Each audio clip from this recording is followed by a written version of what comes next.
For decades, a new bridge between Detroit and Windsor was more than an infrastructure project. It was a symbol of friendship between two close allies. The old Ambassador Bridge, built in 1929, was overloaded and outdated, handling nearly a quarter of all US-Canada trade. When Canada offered to pay for a new bridge, it was a monumental gesture of partnership. The Gordie Howe International Bridge, named after a hockey legend beloved on both sides, was designed as a modern marvel, 1.5 miles of cable-stayed engineering. Construction began in 2018, sparking excitement and hope for jobs, opportunity, and a stronger regional economy. Canada fronted the entire $6.4 billion Canadian dollar cost, planning to recoup it through tolls over decades, a long-term bet on North American trade. The bridge was a concrete handshake, a beacon of progress as its towers rose and finally met above the river in 2024. For Windsor and Detroit, it was a daily reminder of their powerful connection. This project was meant to solve problems, not create them.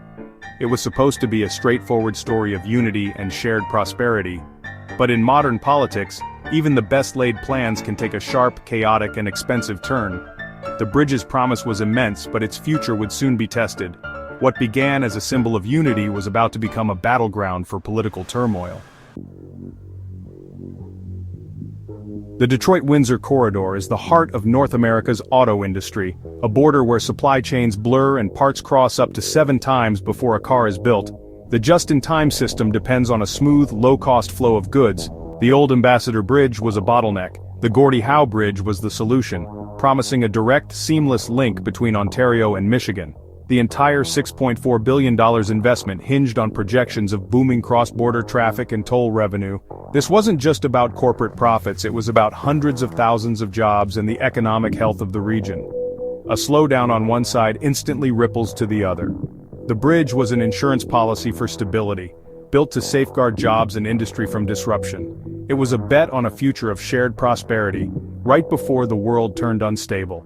The stakes couldn't have been higher. As the bridge neared completion, the political landscape shifted dramatically. In 2018, the Trump administration floated tariffs on Canadian steel and aluminum, but the real shock came in January 2025. On his first day back in office, President Trump imposed a blanket 25% tariff on all Canadian imports, citing national security. Suddenly, Canada, America's closest ally, was labeled a threat. The move stunned businesses and sent panic through the auto industry. The bridge, funded by Canada as a gift to the region, was now set to open into a world where trade was being punished.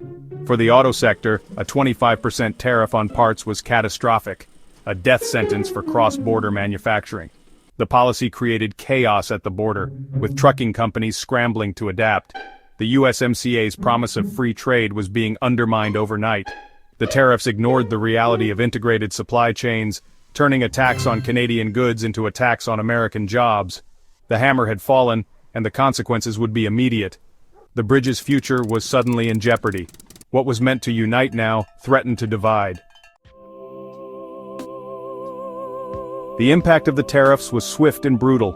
Stellantis idled its Windsor minivan plant, sending thousands home and halting supply chains on both sides.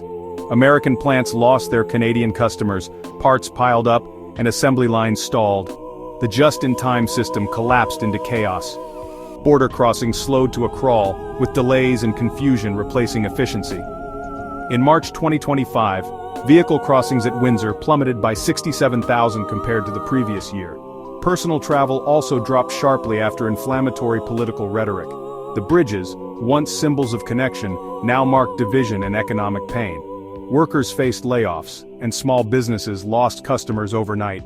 The bridge, built for prosperity, now overlooked an economic wasteland. The human cost was mounting, and the region's future was uncertain. With cross-border traffic collapsing, the financial model for the Gordie Howe Bridge unraveled. Canada's $6.4 billion investment depended on tolls from steady traffic, but tariffs threatened to erase that revenue. Projections of $108 million a year in tolls now looked like fantasy. Every idle factory and canceled shipment meant lost dollars. The bridge risked becoming a white elephant, an expensive asset with no purpose. Officials pressed on with construction, but the economic rationale was gone. It was like building a theater just as movies are banned.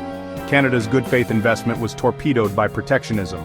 The bridge, once a symbol of planning, became a cautionary tale of political risk. The real impact was felt by the people whose lives were upended. In Windsor, union halls buzzed with anger as workers faced layoffs and broken promises. Protests erupted with Canadian and American auto workers rallying together, "Trade not tariffs."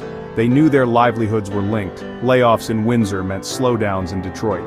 Business owners voiced frustration, seeing decades of cross-border relationships shattered. The Detroit Chamber of Commerce condemned the tariffs, recognizing the self-inflicted harm.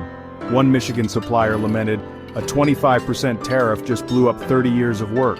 The nearly finished bridge became a monument to broken promises.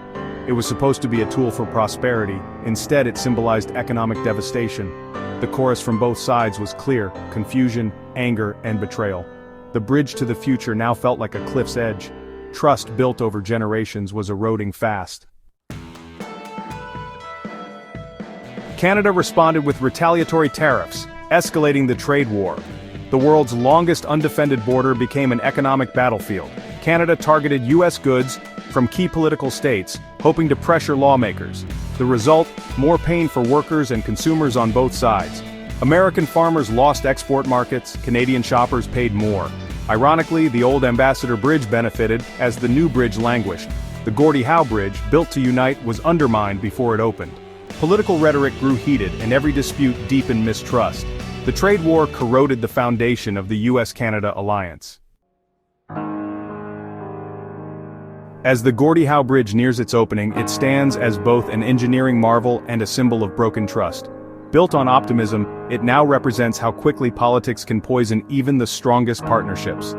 The question is no longer when it will open, but what it will open to. The bridge's story is a warning about the dangers of economic nationalism in an interconnected world. Tariffs didn't protect jobs, they threatened them and destabilized both economies. The damage may be undone, but the faith in partnership has been shaken. Future collaborations will be clouded by skepticism. The bridge will open, trucks will cross, but the grand promise may never be fulfilled. It was meant to unite. Now it stands as a reminder of what was lost, a beautiful bridge, but one that leads to uncertainty. Two nations once inseparable, now question if they're truly heading in the same direction.